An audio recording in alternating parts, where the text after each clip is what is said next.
사람이 중심이다라는 거죠. 그래서 이걸 중심. 소방차 우리 시장에도 있습니다. 바로 이런 내용이 되겠죠. 그죠? 5분 뒤에, 10분 뒤에, 20분 뒤에, 30분 뒤에 소방차 100대 와도 소용없습니다. 화재가 나는 바로 그 순간 1, 2분 사이에 내가 소화기를 사용한다라고 하면은요, 그때는 오히려 소방차보다 낫다라는 얘기죠. 그러니까 여기에 대한 관리라든지 준비라든지 사용하는 방법 등이 상당히 중요하다라는 그러한 내용이 되겠죠. 그 다음에 무엇이 맞을까라는 것도 있는데, 보통 이렇게 보면은 소화기를 보시면은요, 이렇게 보시면 압력계가 이렇게 있습니다. 달려있으면 뭐합니까? 이게 정상인지 비정상인지를 내가 판단할 수 있어야 되겠죠? 압력계가 있다는 얘기는 뭡니까? 그것을 보라는 얘기가 되겠죠? 그럼 봤을 때 내가 정상인지를 알아야 된다는 거죠. 그래서 소화기를 보시면은요, 이렇게 바늘이 가운데 이렇게 녹색 부분에 가 있으면 정상이 되는 거예요. 녹색을 중심으로 해서 오른쪽으로 가는 것도 괜찮습니다. 근데 문제는 녹색을 중심으로 왼쪽으로 가는 게 되지 않는다는 거죠. 왜? 압력이 약하니까 약재가 나가지를 못합니다. 그래서 녹색을 중심으로 해서 오른쪽은 괜찮다. 근데 녹색을 중심으로 해서 왼쪽으로 가는 건 좋지 않다. 이런 경우에는 압력이 약해서 나가지를 못하니까 소화기는 있으나 쓸 수 없는 소화기가 된다. 그렇게 보시면 되겠고요. 혹시 여러분들 이렇게 생긴 소화기 여러분들 시장에 있나 한번 살펴보세요. 그림을 잘 봐주셔야 됩니다. 있습니까? 네. 있어요? 네. 좋은 게 아닌데 있으면 안 되는 건데. 이 소화기요? 네, 그렇죠. 폭발할 수 있습니다. 내용 들어보셨죠? 이 소화기는 폭발할 수 있는 위험한 소화기입니다. 이런 소화기가 있으면은 다 폐기하셔야 됩니다. 돌아가셔서 점포별로 다 확인을 한번 해보세요. 확인을 하셔서 이런 모양으로 되어 있는 소화기, 그러니까 방금 전에 보셨을 때에는 압력계가 있었었죠. 맞습니까? 근데 이 소화기는 보시니까 어때요? 압력계가 없습니다. 이런 소화기는 절대로 있으면 안 됩니다. 실제로 이런 소화기 폭발로 인한 어떤 인명피해가 거의 한 2, 3년, 3, 4년에 한 번씩 일어나고 있죠. 그죠? 소화기를 불난도수로 옮깁니다 라고 되어 있고요. 두 번째, 손잡이 부분에 안전핀을 뽑고요. 바람을 등지고 호스를 불 쪽으로 향하고요. 손잡이를 힘껏 움켜쥐고 그 다음에 비로스를 씻고 보냅니다 라고 되어 있습니다. 여기서 뺄만한 게 뭐가 있습니까? 뺄만한 게 뭐가 있습니까? 여러분들이 보시기에 뭘 뺐으면 좋겠습니까? 절차 중에서 1번. 예? 우선 첫 번째, 소화기를 불난 곳으로 옮깁니다. 이건 빼야 되죠. 당연하지. 아니 불이 저기서 나는데 그럼 여기서 뺄 거예요? 맞습니까? 예. 불난 데 가져가는 건 당연한 얘기 아니에요? 이 절차 필요 없다는 얘기죠. 그죠? 안전핀을 뽑습니다. 상당히 중요한 부분이죠. 상당히 중요한 부분입니다. 왜? 안전핀을 뽑아서 약재가 나오는 건 당연하나 안전핀을 뽑는 방법에 대해서 많은 분들이 잘못 알고 계신다. 그 다음에 세 번째, 바람을 등지고 호스를 불 쪽으로 향한다? 이것도 당연해요. 왜 그러냐면 이 자리에서 불이 났습니다. 내가 지금 이 자리에 서 있어요. 근데 바람이 저쪽에서 이쪽으로 와요. 그럼 내가 이 자리에 서 있을 수 있겠습니까? 서 있을 수 있겠습니까? 못 서 있죠. 왜요? 아니 연기가 일로 오고 불꽃이 일로 오는데 여기 어떻게 서 있어요? 서 있으라고 해도 못 서 있습니다. 바람을 등지고 한다? 그럼 여기서 이렇게 등져요? 그거 아니죠. 어떻게 됩니까? 나도 모르게 이쪽으로 가게 되겠죠. 이해되시죠? 그죠? 굳이 늘만한 내용이 아니라는 거죠. 그 다음에 시장 자체가 상가형 점포도 있죠. 상가 건물 안쪽에 들어있는 경우, 그런 경우에는 더욱더 필요 없는 얘기죠. 왜? 잘 생각해 보시면 실내에서 바람의 영향을 크게 받지는 않거든요. 맞습니까? 그 다음에 손잡이를 힘껏 움켜쥐고 비누스를 씻고 보냅니다도 뭐 좋은 말이긴 하나 불난데다 뿌려야지 왜 이렇게 뿌려요? 맞습니까? 불난데다 뿌려야죠. 그러니까 이런 내용은 뭐냐면 골고루 뿌려서 어떤 소화 효과를 좀 극대화하기 위한, 마지막에 잔불 정리를 하기 위한 그런 내용이 되겠는데, 소화전은요 우리가 소방시설이고 평상시에 안 쓰는 시설이다 보니까 우리가 너무 어려워하세요. 소화전은요 이렇게 돼 있어요. 소화전 사용하는 방법, 함을 열고 호스를 가까이까지 이제 불난데까지 가져가고요. 밸브를 시계 반대방으로 돌리고 노즐을 잡아서 환점을 향해서 방수하고요. 그 다음에 소화전 밸브를 잠근대요. 그 밑에 영어도 써 있어요. 영어도 이렇게. 그럼 보통 이러한 사용 이력이 어디 적혀 있습니까? 소화전 한 바깥에 이렇게 적혀 있어요. 그죠? 근데 어떻게 합니까? 내가 함을 사용하기 위해서 열어버리게 되면 어떻게 되는 겁니까? 글씨 써 있는 게 안 보이네. 그럼 어떻게 해요? 뚜껑 다시 닫아요. 1번, 2번만 맨날 하고 있어. 그죠? 안 된다는 거죠. 이렇게까지 복잡하게 설명할 필요가 있냐는 얘기죠. 결국에는 어떻다. 그죠? 밸브만 열면 물은 나온다. 이게 핵심이라는 거죠. 밸브만 열면 물 나온다. 집에 수도꼭지 안 써보셨어요? 다 써보셨죠? 똑같습니다. 여러분들 수도꼭지 사용하는 요령 설명하는데 설마 이렇게 설명하세요? 설마 이렇게 설명하세요? 내가 사용하고자 하는 곳으로 호스 가져가는 거 당연한 거고, 그죠? 밸브 돌려서 물 나오는 거 당연한 거고. 맞습니까? 그래서 이런 소방시설을 사용하는 방법이 너무 쉽다라는 거죠. 근데 그 쉬운 거를 설명하다 보니까 너무 자세히 설명하죠. 절차를 갖춰서 1, 2, 3, 4, 1, 2, 3, 4, 1, 2, 3, 4 하다 보니까 이런 것들이 오히려 뭐가 된다? 독이 될 수 있다. 그래서 소화전은 뭐만 생각하시면 된다? 수도꼭지만 생각하시면 된다. 보네요. 밸브도 룰 나오잖아요. 그죠? 이거 뭐 지금 몇십 년 동안 해오고 있는데 지금. 그죠? 그렇게 알아두시면 될 것 같고요. 그래서 이런 것들에 대해서 당황하지 않고 한 번에. 그죠? 당황하지 않고. 혹시 이런 거 기억나실까? 뭐 오늘 여기 오셨을 것 같은데? 어딘가 한번 맞춰보세요. 2005년 12월 29일. 화재를 완전히 진압하는 데 걸리는 시간 일주일. 뭐 그 다음날 이제 큰 불은 잡았지만 완전히 진압하는 데까지 걸린 시간 일주일. 피해금 약 1,400억 원. 점포수가 1,266개. 불에 탄 데가 947개소. 기타 뭐 이제 1층이나 지하는 뭐 이제 수송 피해 입었겠죠. 물을 막 갖다 뿌려댔으니까. 그죠? 근데 보험가입 금액이 95억. 건물에 대한 부분과 상인에 대한 부분들. 개별적으로 화재 보험 가입한 데는 약 10%가 채 되지 않았던. 어딘지 뭐 느낌 오세요? 어딘지 느낌 오세요? 대구. 서울시장입니까? 확실합니까? 예. 오셨습니까? 오셨어요? 더 잘하시겠네요. 2012년도 9월달에 재개장을 했어요. 하루 이동 인구가 한 50만 정도 된다 그러더라고요. 실제로 방문객이 한 10만 정도 된다. 깜짝 놀랐습니다. 저 이거 보고. 야, 이 정도 인원이 되는가 깜짝 놀랐는데. 근데 문제는 뭐다? 정말 최첨단으로 해서 건물을 잘 지었어요. 스프링클러나 뭐 이런 것들도 많이 설치가 돼 있고 잘 지었는데도 불구하고 어떻게 됐어요? 불이 또 났네. 불이 또 났네. 이제 무슨 얘기냐면요, 불 나는 것은 그렇다 내 의도하고는 상관이 없다는 얘기입니다. 그러니까 언제 어디든지 간에 불은 날 수 있다는 겁니다. 근데 문제는 뭐다? 이렇게 불이 났을 때 내가 얼마나 효율적으로 효과적으로 대응하느냐에 따라서 그 피해를 줄일 수가 있다는 거죠. 그죠? 나 몰라라 하고 뛰어가고 불 났으니까 어떻게 할 줄 모르고 하는 사이에 이미 타도가고 있다는 얘기입니다. 그래서 이게 바로 이제 방금 전에 말씀하신 선문시장의 현재 모습입니다. 현재 모습. 그래서 소방시설은 뭐다? 만능이 아니라는 얘기죠. 소방시설이 설치가 있다고 해서 불이 나지 않는 건 아닙니다. 소방시설이 설치되어 있어도 뭐 어떻다? 불은 납니다. 불은 납니다. 근데 소방시설이 설치가 있다고 해서 어떻게 된다? 그 자동으로 불을 꺼주는 것은 또 아니다. 그런 부분들. 물론 자동으로 불을 꺼주는 것들도 있어요. 그런데 그런 것들은요, 뭐를 기준으로 설치한다? 그렇죠. 건물을 지어질 당시를 기준으로 설치를 합니다. 물건이 있는 게 아니에요. 건물을 지어질 당시 기준으로 소방시설을 설치를 합니다. 근데 그 이후에 어떻게 합니까? 우리가 물건을 쌓아놓죠. 막아놓죠. 하면서 어떻게 되는 겁니까? 그 기준에 이제 벗어나게 되는 거죠. 그러니까 불이 잘 안 꺼지게 되는 거죠. 그런 부분들 생각을 좀 해주셔야 되겠고요. 피난 대피 훈련이 상당히 중요합니다. 왜? 여러분들이 이제 몸담고 계시는 그 시장은요, 아니 외부인들이 많이 오잖아요. 무엇보다도 중요한 게 바로 뭐다? 화재가 났을 때 그 현장으로부터 나가는 것이다. 피난하는 것이다라는 얘기죠. 상당히 중요합니다. 피난 대피 훈련. 근데 이런 훈련을 할 때 있잖아요. 그냥 형식적으로 하시면 아무 소용이 없어요. 소방차 지나가면서 사이렌 울리잖아요. 그럼 그때만 막 잡아치우고 막 하는 거 있죠? 그거 소용없는 겁니다. 그죠? 그거는 누구 훈련이에요? 소방관 훈련입니다. 그거 소용없다는 얘기죠. 그죠? 같이 하셔야 됩니다. 유기적으로 하셔야 됩니다. 유기적으로. 그러면 실제로 한번 볼까요? 이건 뭐냐면요, 애기들이에요. 애기들.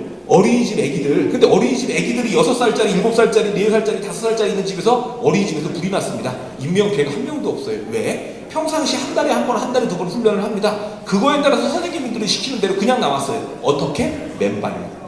맨발로. 중요한 부분이죠. 어른들하고는 다르죠. 하게 대피했습니다. 한 달에 2번씩 꾸준히 해온 화재 대피 훈련덕을 톡톡히 봤습니다. 이준범 기자입니다. 경기도 성남의 한 어린이집. 뿌연 연기가 쉴 새 없이 뿜어져 나옵니다. 입구 한켠의 신발장엔 아이들의 신발이 빼곡합니다.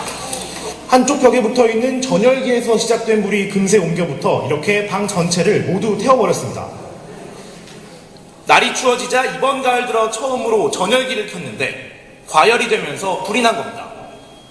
화재 당시 어린이집에 있던 아이들은 100여 명. 비상벨이 울리자 아이들은 교사들의 지시에 따라 몸을 낮추고 입과 코를 손으로 막은 채 줄지어 밖으로 빠져나왔습니다. 매달 2차례씩 훈련받은 그대로 한 겁니다. 벨을 울리면 아이들이 맨발로 다 계단을 통해서 이렇게 나와서 훈련을 했었고, 또 때로는 불시 훈련도 했었습니다. 놀란 학부모가 불을 끄려고 유리창을 깨고 들어가면서 발을 다쳤을 뿐 아이들은 모두 무사했습니다. 소방당국은 갑자기 기온이 떨어지면서 새로 꺼낸 난방기기 사용이 늘어날 것으로 보고 먼지를 털어내는 등 사전 점검을 당부했습니다. MBC 뉴스 이준범입니다. 마지막에 중요한 얘기 좀 나오네요. 그렇죠. 전열기구 사용이 이제 늘어날 것이다. 똑같죠, 그죠? 늘어날 것이다. 그러면 거기에 대해서 먼지 제거를 좀 해줘야 되겠고요. 또 전열기구가 중요한 게 한 가지가 있어요. 여러분들, 우리 흔히 이제 멀티탭이라고 하죠. 멀티탭이라고 이렇게 꼽으시죠, 그죠? 근데 꼽으실 때 어떤 생각으로 꼽으세요? 그냥 우선 꼽으시지 않으세요? 그게 문제라는 거죠, 그죠? 내가 사용하고자 하는 전열기구나 전기기구나 전기장판이나 이런 여러 가지 있죠? 그러면 이런 것들이 어느 정도의 전기가 소모되느냐가 써 있습니다. 그 다음에 멀티탭을 보시면요, 멀티탭 뒤집어 보면 그 내용이 또 써 있어요. 그러니까 마트에 가서 멀티탭을 사실 때 구멍 많은 걸 사시는 게 중요한 게 아닙니다. 하나를 꼽아도 허용량이 넘어가게 되면 꼽아서는 안 되는 겁니다. 하나를 꼽아도 100개를 꼽아도 허용량 이내면은요 괜찮은 겁니다. 그래서 어떻게 불이 났을 때 제일 우선순위는 바로 뭡니까? 119 신고입니다. 119 신고예요. 근데 그냥 신고하면 안 됩니다. 신고하는 과정에서도 다른 사람한테 그 내용을 빨리 알려줘야 됩니다. 벨이 있으면 벨을 눌러서 알려주면 되겠지만 벨이 없는 경우에 어떻게 하겠습니까? 내 정보에 있는 우리 시설에 있는 어떤 소리가 크게 날 수 있는 물건들이 있죠? 그런 거 없으면 유리창이라도 깨세요. 없으면 유리창이라도 깨셔야 됩니다. 사람들이 쳐다보겠죠? 우선 이목을 집중시켜야 됩니다. 그 다음에 뭐라고 해야 됩니까? 불이야 라고 얘기를 해줘야 됩니다. 빨리 신고를 유도하셔야 돼요. 근데 보통 화재가 났을 때 신고를 꺼려야 합니다. 왜? 신고를 하게 되면 뭔가 내가 불이익을 받지 않을까? 무언가 문제가 생기지 않을까라는 생각에 신고가 늦어지게 되면 어떻게 된다? 그 피해가 걷잡을 수 없이 커진다. 걷잡을 수 없이 커진다. 1시간이라도 빨리, 1분이라도 빨리 도착을 해서 무언가 소방활동 작업을 해줘야 되는데 그게 안 된다는 거죠. 그래서 이렇게 신고하는 사람이 누구인지, 그 다음에 불 끄는 사람들 누구인지, 아무래도 여성분들보다는 남성분들 위주로 조직을 구성하는 게 좀 좋겠죠. 그죠? 그 다음에 남성분들 중에서도 아무래도 이제 좀 젊으신 분들이 좀 좋겠죠. 물론 아닐 수도 있습니다. 알아서 하시면 돼요. 그런데 점포마다 불나는 게 다 다를 수가 있는데 특정한 점포에 있는 사람들만 구성하다 보면 그 사람들이 우리 집까지 오기에 그것도 시간이 걸리는데 그걸 어떻게 할 것이냐. 그러니까 시간이 많이 걸리지 않는 상태에서 어떻게 4점포, 5번 점포를 하나로 묶어서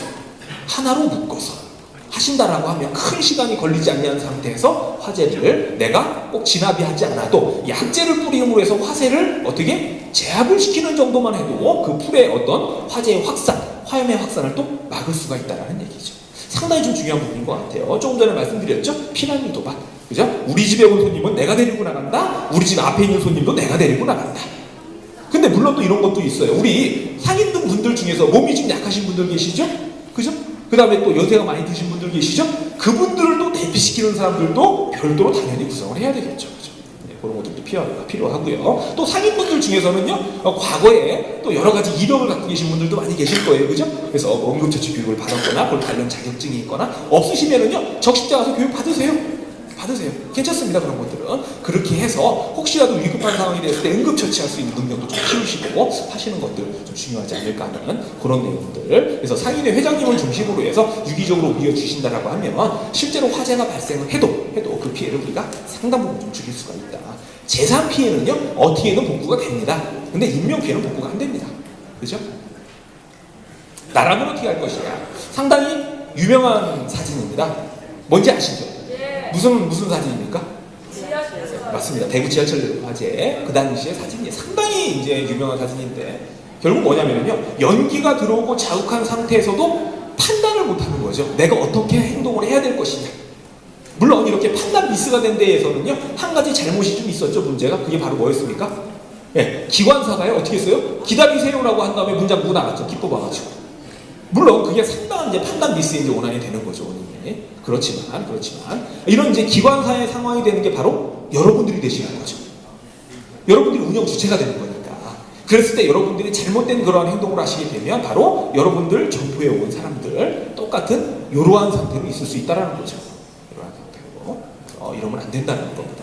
그래서 정말 무서운 말 중에 연기로 인한 질식사, 연기는 불보다 강하다, 들어보셨을 수도 있습니다. 보통 우리가 어떤 얘기를 많이 하냐면요, 화재로 인한 인명피해자의 약 90% 이상이 바로 뭐다? 연기로 인한 질식입니다라는 표현을 많이 합니다. 여기서 말하는 질식을 딱 생각하면요, 산소의 농도가 낮아서 죽는구나 생각을 하거든요. 사실은 그거 말고 또 어떤 내용도 있다? 연기의 온도가 너무 높아요.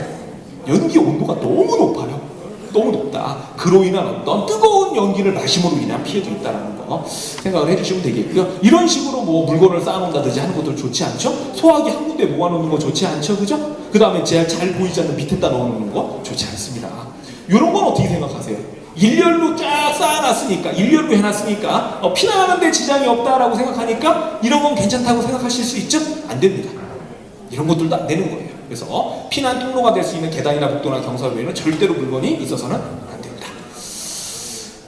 요거는 그냥 생략하도록 하겠고요. 그럼 앞으로 어떻게 할 것이냐, 그 내용 한번 보겠습니다. 첫 번째, 복도라든지 통로에는요 절대로 물건을 두지 않습니다. 그 다음에 제한적이긴 하지만 방화문이나 방화 셔터가 있을 때 절대로 막아놓으면 안 됩니다. 항상 닫혀져 있는 상태로 유지해야 된다는 거죠. 그 다음에 나의 자유소방 임무를 알아야 됩니다. 화재가 났을 때 내가 어떤 일을 할 것이냐에 대해서 결정을 해놓으시고 전파를 해놓으시고 그 상황이 됐을 때 내가 어떻게 행동한다는 것을 최소한 한 달에 한 번 정도는 한번 해보시면 될 것 같아요. 그 다음에 무엇보다도 안전을 우선시하는 마음을 갖는다. 안전은요 타협하시면 안 됩니다. 안전은 타협하시면 안 돼요. 내가 지금 상황이 이런 상황이니까 이 정도는 괜찮겠지? 절대로 안전은 타협하는 게 없습니다. 절대로 안전은 정도대로 가셔야 됩니다. 안전에는 또 설마가 없습니다. 설마 뭐 지금까지 문제 없었는데 앞으로도 보장이 없는 거죠. 그래서 절대로 그러서는 안 됩니다. 설비가 아무리 뛰어나도요 그것을 관리하는 것은 뭐다? 사람입니다. 사람의 의지가 없으면요, 사람이 잘못하면요 결국 뭐다? 아무리 뛰어난 설비라도 정상적으로 관리가 될 수 없다는 거죠. 정상적으로 동작될 수도 없다는 겁니다. 그래서 지금 여기 계시는 이 자리에 계시는 여러분들이 바로 그런 것들을 좀 이끌어 나가실 부분들이고요. 마지막으로 동영상 하나 보고 마치도록 하겠습니다. 오늘은 꼭 알아둬야 할 소소심에 대해 알아볼게요. 하나, 소화기 사용법. 안전핀을 뽑은 후 호스를 불 쪽으로 향하고 손잡이를 강하게 움켜쥔다. 둘, 소화전 사용법. 소화전함을 열고 호스를 불 쪽으로 향한 후 밸브를 개방한다. 셋, 심폐소생술. 환자의 의식을 확인 후 가슴 압박 30회, 인공호흡 2회를 의식이 돌아올 때까지 반복한다. 아셨죠? 생명을 지켜주는 소소심. 작년 연말부터 소방방지청 합동으로 해서 전 국민을 대상으로 교육을 실시하고 있는데 첫 번째, 두 번째는 제가 교육 내용 중에 말씀을 드렸고 마지막 내용만 말씀드릴게요. 심폐소생술 상당히 어려워하시죠, 그죠? 심폐소생술. 근데 심폐소생술하면서 걱정이 뭐냐면요, 혹시 심폐소생술을 내가 가슴 압박을 하다가 이 사람이 잘못되면 나중에 내가 책임질 게 아니냐, 왜 이런 걱정도 하시더라고요. 근데 그런 걱정 안 하셔도 돼요. 지난 2008년도에 응급의료에 관한 법률이 개정이 되면서 내가 호의로 한 행동에 대해서는 민형사상의 책임을 지지 않습니다. 그러니까 적극적으로 임하셔도 된다는 얘기고요. 두 번째, 내가 좀 서투르다 보니까 잘못 눌러서 이 사람이 갈비뼈라도 부러지는 게 아닌가 이렇게 생각하실 수 있죠? 근데 그렇지 않습니다. 무슨 얘기냐면요, 전문가라고 할 수 있는 119 구급대원들이나 병원에 있는 의료진들이 실시를 해도요 전체 대상의 약 80에서 90% 정도가 갈비뼈 골절이 실제로 발생을 합니다. 그러니까 내가 서툴러서 부러지는 게 아니라 당연한 현상이라는 얘기죠. 부러지더라도 그 사람은 살려내는 얘기입니다. 마지막으로 세 번째, 아까 보시면은요 입을 맞춰갖고 막 숨 불어넣기를 하고 있어요, 그죠? 아니 우리 가족은요 내가 뭘 할 수 있는데, 아니 손님이긴 한데 모르는 사람이잖아요. 가서 이렇게 입 맞춰가지고 숨 불어넣기 좀 꺼림칙하시죠, 그죠? 이 사람이 무슨 병이 걸렸을 수도 있고 한데 그것도 안 하셔도 됩니다. 지난 2010년도에 미국 심장학회에서 심폐소생술 하는 방법을 바꾸었어요. 어떻게 바꿨냐? 과거에는요 숨 불어넣기 하고 가슴 압박하고 숨 불어넣기 하고 가슴 압박하고 이렇게 했었죠, 그죠? 지금은요 숨 불어넣기 안 하셔도 됩니다. 그냥 가슴만 압박하시면 돼요. 그냥 가슴만 압박하시면 됩니다. 압박하는 위치는 어디입니까? 젖꼭지와 젖꼭지 사이 가운데. 여기입니다. 여기 아니에요. 여기 아닙니다. 젖꼭지와 젖꼭지 사이 가운데 부분입니다. 그것만 명심하시면 될 것 같아요. 그래서 여기까지 해서 제가 몇 가지 말씀을 드렸는데요. 어떻게 도움이 되셨는지는 모르겠습니다. 시간이 좀 짧아서 혹시라도 소방 업무하시다가 잘 모르는 거 있으면 연락을 주시면 답변 드리도록 하겠습니다.